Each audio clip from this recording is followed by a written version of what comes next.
Train Lakhanpur आकर रुकती है। विजय और उसकी पत्नी सुलेखा गाड़ी से उतरकर स्टेशन के बाहर आते हैं। तभी स्टेशन के बाहर एक बुजुर्ग आदमी उनका इंतजार करते हुए खड़े मिलते हैं। विजय और सुलेखा को देखकर उस आदमी के चेहरे पे मुस्कान आ जाती है। विजय का सूटकेस सर पे उठा के वो उनके साथ साथ चलने लगते हैं।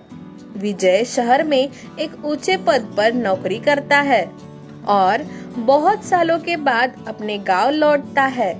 उसके लिबास से शहरी ठाट बाट साफ झलकता है।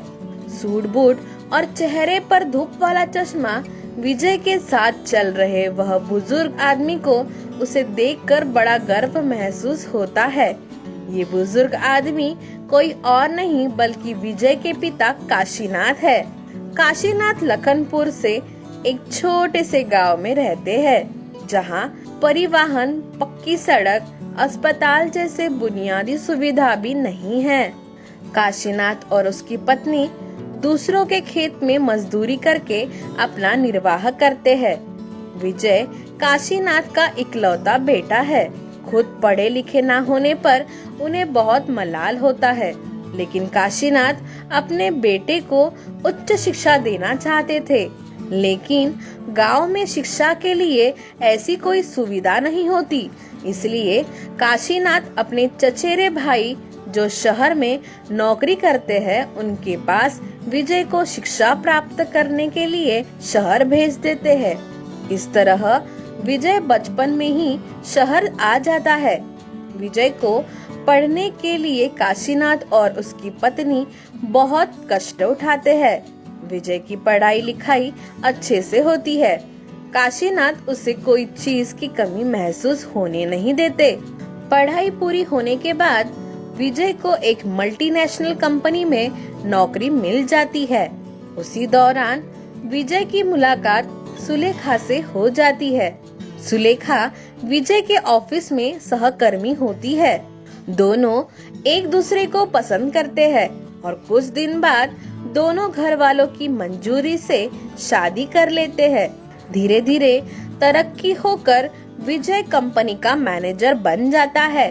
अब इस दौरान विजय का उठना बैठना उच्च वर्गों के लोगों के साथ होता है, पर विजय अपनी निजी जिंदगी और अपने परिवार के बारे में बताने से हमेशा कतराता है। वो अपने अशिक्षित माँ बाप को लोगों के सामने जाहिर नहीं होने देना चाहता और ना ही अपने माँ बाप को शहर ले जाने की बात करता है। इसके विपरीत सुलेखा बहुत सरल स्वभाव की होती है। वह अपने माँ बाप को बचपन में ही खो देती है। उसे माँ बाप की कमी हमेशा महसूस होती है। अपने सास ससुर से सुलेखा को बहुत अपनापन मिलता है, इसलिए वो उन्हें अपने साथ शहर ले जाना चाहती है। लेकिन विजय सुलेखा की इस बात को हमेशा टाल देता है। विजय के माँ बाप बेटे को अपनी जिंदगी में खुश देखकर कभी कोई शिकायत नहीं करते और जब कभी बेटा और बहू गांव मिलने आते उनकी खूब खातिरदारी करते। चलते चलते रास्ता कब कट गया पता ही नहीं चलता। माँ दरवाजे पे इंतजार करते मिलती है। बेटे और बहू को देखकर माँ की खुशी का ठिकाना ही नहीं रहता। माँ दोनों का मनपूर्वक स्वागत करती है। अरे तुम दोनों ठीक से कुछ खाते हो कि नहीं? इतना दुबले लग रहे हो। हाँ माँ, शहर में ना कोई खाने का वक्त होता है ना ही सोने का, बस काम काम और बस काम। अरे बिटिया, काम तो लगा पड़ा है जिंदगी भर, अपनी सेहत का भी ध्यान रखना चाहिए। अच्छा तुम बैठो, मैं तुम्हारे लिए चाय बना लाती हूँ। अरे नहीं माँ, आप बैठो, मैं आप सबके लिए चाय बना लाती हूँ। अच्छा बिटिया। शाम हो जाती है और शाम को सुलेखा माँ को खाना बनाने में उसका हाथ बटाती है और माँ सुलेखा से पूछती है, बिटिया तुम दोनों का घर बस गया, इस बात की दिल में बड़ी खुशी है। अब तो बेटवा को तरक्की भी मिल गई है। अब तो बस मन में एक ही इच्छा है, स्वर्ग सिधारने से पहले अपने पोता पोती को गोद में खिला ले, और हमका कुछ नहीं चाहिए। माँ, सिर्फ गोद में खिलाने से काम नहीं चलेगा। आपको तो उनकी शादी भी देखनी है, तब तक आपको छुट्टी नहीं है। तुम भी का मजाक करती हो बिटिया? इस तरह सुलेखा मजाकिया अंदाज में बात को संभाल लेती है और रात को सोते वक्त सुलेखा विजय को माँ की कही बात बताती है और कहती है, विजय, जब हम गांव आ ही गए हैं तो क्यों ना इस बार हम माँ और बाबूजी को अपने साथ शहर ले जाए। सुलेखा, मैं तुम्हें कितनी बार कह चुका हूँ, हम उन्हें अपने साथ नहीं रख सकते, फिर भी तुम वही बात बार बार दोहराती हो। लेकिन क्यों विजय, वो सिर्फ तुम्हारे ही नहीं बल्कि मेरे भी माँ बाप है। मैं उन्हें इस तरह अकेले रहते नहीं देख सकती। सुलेखा, मैं भी कभी नहीं चाहता था कि मैं उन्हें इस तरह अकेले रहने दूं, लेकिन वो दोनों है कि शहर के तौर तरीके और बात करने का लहजा सीखना ही नहीं चाहते, और उनके इसी रहन सहन को देखकर शहर के लोग हम पर हंसेंगे। लेकिन विजय। अब बस सुलेखा, मुझे इस बारे में और कोई बात नहीं करनी। ऐसा कहकर विजय सोने चला जाता है। विजय की ये बातें सुनकर सुलेखा को बहुत दुख होता है, पर वो कुछ कह नहीं पाती। ऐसे कुछ दिन और गुजरते हैं, लेकिन विजय का मन गांव में नहीं लगता है। उसे तो शहरी जीवन पसंद है। वो सुलेखा को 2 दिन बाद शहर वापस चलने के लिए बोलता है, लेकिन सुलेखा को और 2-4 दिन रुकने का मन होता है, पर विजय इस बात से इनकार कर देता है। सुलेखा का मन उदास हो जाता है, लेकिन अगले ही दिन सुबह से गांव में भारी बारिश शुरू हो जाती है और लगातार 2 दिन तक जारी रहती है। और इसी दौरान विजय की तबीयत खराब हो जाती है। उसे तेज बुखार आ जाता है। इस तरह बहुत दुविधा आन पड़ती है। गांव में ना अस्पताल और ना पक्की सड़क। बारिश की वजह से हालात और भी खराब हो जाते हैं। सुलेखा को बड़ी चिंता होने लगती है, लेकिन माँ उसे हौसला रखने के लिए कहती है। विजय के पिता को जड़ी बूटियों की बड़ी अच्छे से जानकारी होती है और वो तय करते हैं कि विजय का इलाज घर पर ही किया जाएगा, और वो उसका इलाज शुरू कर देते हैं। माँ और सुलेखा मिलके विजय का बहुत ध्यान रखते हैं। लगातार 2 दिनों तक विजय का इलाज किया जाता है। धीरे धीरे विजय की हालात सुधरने लगती है और विजय अच्छा महसूस करने लगता है। और विजय के पूरी तरह से ठीक हो जाने पर एक दिन सुलेखा विजय से कहती है, विजय, आज मैं तुमसे कुछ कहना चाहती हूँ। हाँ बोलो सुलेखा। विजय, मैंने हमेशा जीवन में अपने माँ और पिता की कमी महसूस की, लेकिन माँ बाबूजी ने वो कमी पूरी कर दी। शादी करके जब मैं तुम्हारे घर आई, तब से ही मेरा मन था कि माँ बाबूजी हमारे साथ रहे। उनके होने से घर घर जैसा लगता है। आज हमारे पास सब कुछ है, लेकिन फिर भी जिंदगी में एक खालीपन है। क्या अब की बार हम माँ बाबूजी को अपने साथ ले जाए? हाँ सुलेखा, तुमने बिल्कुल सच कहा। आज मुझे खुद पर ही शर्म आ रही है। मेरा झूठा अहंकार टूट गया है। जिस उच्च समाज में मेरा उठना बैठना है, उनसे मैंने माँ बाबूजी को दूर रखना चाहा। पढ़े लिखे ना होने के बावजूद उन्होंने अपने अनुभव से मेरा इलाज किया और मैं ठीक भी हो गया। मैं इतना खुदगर्ज हो गया था कि उन्हें समझ ही नहीं पाया। सुलेखा, तुमने मेरी आंखें खोल दी। सही मायनों में आज तुमने मेरे माता पिता से परिचय करा दिया। तुम्हारा ये एहसान मैं जिंदगी भर नहीं भूल सकता। और अगले दिन सुबह विजय अपने माँ बाबूजी से कहता है, माँ बाबूजी, मैं चाहता हूँ आप दोनों हमारे साथ शहर चलो। पर बेटा, तुम्हें तो पता है हम शहर का रहन सहन नहीं अपना पाएंगे। कोई बात नहीं बाबूजी, आप दोनों जैसे हैं वैसे ही हमारे साथ रहिए। और वैसे भी बदलना आपको नहीं बल्कि मुझे था। विजय की ये बातें सुनकर सुलेखा बहुत भावुक हो जाती है।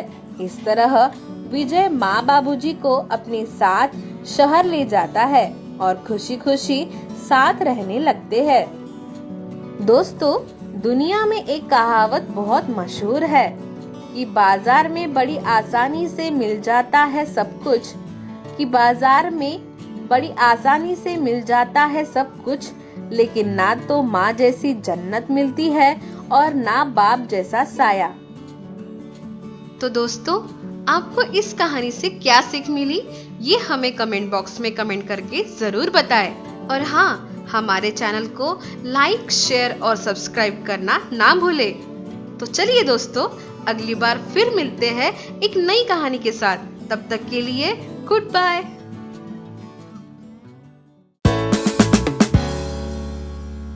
शाम के 4:30 बज चुके थे। पूर्णिमा अपने घर के काम में जुट गई थी। तभी दरवाजे की घंटी बजती है। आज घर पे देवर और देवरानी आए हुए हैं। पूर्णिमा दोनों को अंदर आने के लिए कहती है और अपने पति केशव को उन्हें आने की सूचना देती है। केशव कमरे से बाहर आते हैं। अरे परिमल, आओ आओ, आज कैसे रास्ता भूल गए? आने की कोई खबर भी नहीं दी आपने। अरे भैया, मैं कोई मेहमान थोड़ी हूँ जो आने की खबर दूँ, और अपना ही घर है तो क्या खबर करनी। चलो बाकी बातें छोड़ो, पहले अपना मुंह मीठा करो। अरे भाई, पहले ये तो बताओ, ऐसी कौन सी खबर लाए हो जिस खुशी में मिठाई खिला रहे हो? बात ही कुछ ऐसी है भैया, हमने नई कार खरीदी है तो सोचा चलो सबसे पहले भैया को खुशखबरी देते हैं और उनका मुंह मीठा करते हैं। अरे भाई, अभी 2 साल पहले ही तो तुमने नई कार खरीदी थी और इतने जल्दी दूसरी कार ले ली। अरे भैया, वो इतनी लग्जरियस नहीं थी और काफ़ी छोटी भी थी। परिवार के साथ कहीं बाहर घूमने जाए तो उसमें पूरा सामान नहीं आता था, बाकी दिक्कत हो जाती थी। और मेरे बाकी सभी दोस्तों के पास बड़ी बड़ी गाड़ियां हैं, सो मुझे तो लेनी ही थी। वो सब ठीक है परिमल, लेकिन बड़ा भाई होने के नाते मैं तुम्हें एक सलाह देना चाहता हूँ। तुम दोनों पति पत्नी नौकरी करते हो और तुम्हारी अच्छी खासी आमदनी हो जाती है, परंतु इस तरह फिजूल खर्चे करना ठीक नहीं है। बचत करना भी बहुत ज़रूरी है। ना जाने कब कौन सी ज़रूरत पड़ जाए। परिस्थिति हमेशा एक जैसी नहीं होती। अरे भैया, आप भी क्या बात लेके बैठे हो। मैं तो आज में जीता हूँ। जिंदगी के मज़े लो, खाओ पियो, मज़े करो। कल की फिक्र करके हम जीवन के आनंद से खुद को वंचित क्यों रखें। ठीक है भाई, जैसा तुम्हें ठीक लगे। परिमल की ऐसी बातें सुनकर केशव ने उसे और समझाना उचित नहीं समझा। पूर्णिमा के देवर और देवरानी एक मल्टीनेशनल कंपनी में काम करते हैं और उनकी पगार भी अच्छी खासी थी। महीने में जितना कमाते उतना खर्च भी कर देते। उनकी जीवन शैली ही कुछ ऐसी ही थी। अपनी आमदनी में से थोड़ी बचत भी कर लेनी चाहिए, इस पर वो कभी विचार नहीं करते। इसके विपरीत केशव और पूर्णिमा की सोच उनसे काफी अलग थी। केशव और पूर्णिमा के पास भी कोई पैसों की कमी नहीं थी। केशव एक सरकारी संस्था में नौकरी करता और पूर्णिमा स्कूल में पढ़ाया करती। केशव और पूर्णिमा की आमदनी परिमल और उसकी पत्नी पायल जितनी तो नहीं थी, फिर भी वो अपने परिवार की हर एक जरूरत को अच्छी तरह पूरा किया करते। जरूरत की सारी चीजें घर पे मौजूद होने पर भी कभी फिजूल खर्ची नहीं किया करते और इस बात पर उनके बच्चे भी अमल करते। अपनी आमदनी में से कुछ बचत हो जाए, इस बात का विशेष ध्यान रखते। इस पर उन्होंने बड़े ही अच्छे तरीके से अपने पैसों का नियोजन किया था। पायल जब भी पूर्णिमा के घर मिलने आती तो हमेशा उसे यही कहती, अरे दीदी, इतना बचत करके क्या करना है? हम इतना कमा किस लिए रहे हैं? और हमें समाज में अपनी प्रतिष्ठा भी तो बनाए रखनी है। हमें अपनी जिंदगी अपने मन के मुताबिक जीनी चाहिए। जो खरीदना है खरीदो, जहाँ घूमने जाना है जाओ, कल के बारे में इतना क्या सोचना।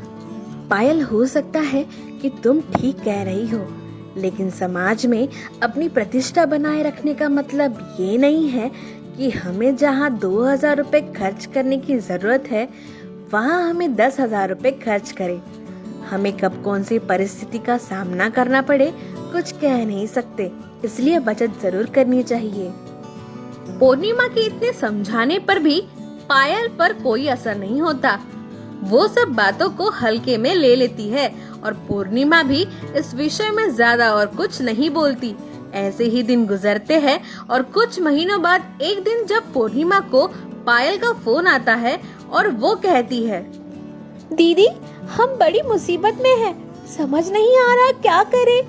पायल सब ठीक तो है, पहले बताओ क्या हुआ। दीदी पूरे देश में लॉकडाउन की घोषणा हुई है और उसके चलते मेरी कंपनी बंद हो चुकी है। परिमल की 4 महीने की सैलरी नहीं हुई। हमने जो चीजें किस्तों पर ले रखी थी वो चुकाने के लिए भी पैसा नहीं है। आपको तो पता ही है कि हमारी कोई बचत नहीं है। जो भी हम कमाते सब खर्च कर देते। कभी सोचा नहीं था कि कभी ऐसी परिस्थिति का सामना करना पड़ेगा। सिर्फ दिखावे के लिए हम बेहिसाब खर्च करते रहे और बचत के बारे में कभी सोचा ही नहीं। दीदी आपने मुझे कितना समझाया था, आपकी बात मान लेती तो आज मुझे ये दिन नहीं देखना पड़ता। और बात करते करते अचानक पायल फूट फूट कर रोने लगती है। पूर्णिमा उसे समझाते हुए कहने लगी, पायल हिम्मत रखो, अब सब ठीक हो जाएगा, ये घड़ी भी पार हो जाएगी। आज मैं परिमल के भैया से इस विषय में बात करती हूँ। हमसे जितना भी हो सकेगा हम तुम्हारी मदद करेंगे, लेकिन तुम्हें भी अपने जीवन में कुछ बदलाव लाने होंगे। कौन सी दीदी? आप जो भी कहेंगी मैं मानूंगी। देखो पायल, हम एक हद तक तुम्हारी मदद कर सकते हैं, क्योंकि तुम जानती हो हम दोनों की आमदनी कितनी है। तुम्हें भी अपने ओर से कुछ कदम उठाने होंगे। प्रतिष्ठा और झूठे दिखावे की दुनिया से बाहर निकलो। लोग क्या कहेंगे इस बात की चिंता करना बंद कर दो। अपने आप ही तुम्हारे खर्चे कम कर दो और बहुत सी चीजों में बचत हो जाएगी। लोग कुछ दिन तक इस बारे में बात करेंगे और अपने आप ही चुप हो जाएंगे। हम अपनी जरूरतों पे नियंत्रण रख सकते हैं। अगर तुम ये बात समझ गई तो जीवन में तुम्हें कभी ऐसी किसी परेशानी का सामना नहीं करना पड़ेगा। दीदी आपसे बात करके मेरा मन हल्का हो गया। आप बिल्कुल सही कह रही है। आपने मुझे पहले भी कितना समझाया था, पर मैं नादान आपकी बात समझ ही नहीं पाई। लेकिन मैं फिर कभी ऐसी गलती नहीं करूंगी। अच्छा मेरी बहना, अब निराश मत हो, हम सब है ना तुम्हारे साथ। सब ठीक हो जाएगा और रोना बंद करो। चलो, तुम तो हंसते हुए और खिलखिलाते हुए ही ज्यादा अच्छी लगती हो। तो दोस्तों, आपको ये कहानी कैसी लगी ये हमें कमेंट बॉक्स में कमेंट करके जरूर बताएं। और हाँ, हमारे चैनल को लाइक, शेयर और सब्सक्राइब करना ना भूले। तो चलिए दोस्तों, अगली बार फिर मिलते हैं एक और नई कहानी के साथ। तब तक के लिए good bye. Stay home, stay safe.